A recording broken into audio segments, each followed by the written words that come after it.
À Grasse, aucun des 9 cimetières de la ville ne possède un carré musulman. Un problème pour la communauté, obligée d'enterrer ses morts dans les cimetières de Montsartou ou encore de Cannes. Marie Morin, Jean-Paul Bierlein. Dans ce cimetière, pas de carré musulman, comme dans les 8 autres de la ville.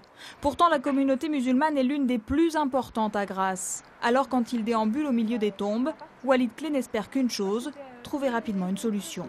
Je ne vois pas pourquoi il n'y aurait pas donc de carré musulman pour que cette terre d'accueil, en fait, même au moment donc, de partir, donc, puisse accepter donc, que les gens de cette confession-là soient enterrés en France, là où ils ont vécu et là où ils ont contribué.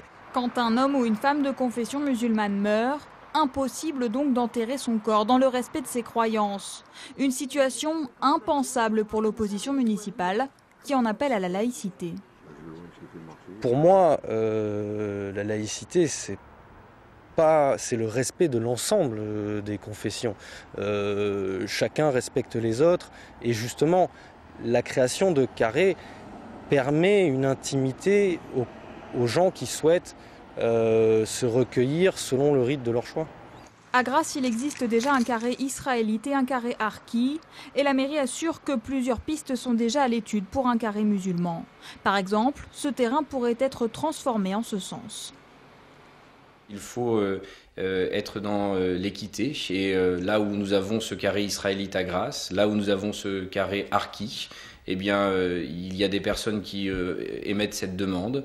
Et je pense qu'il faut entendre chacun de nos concitoyens sur le territoire grassois. L'heure n'est pour l'instant qu'à la réalisation de devis, mais à terme, chacun devrait pouvoir reposer en paix.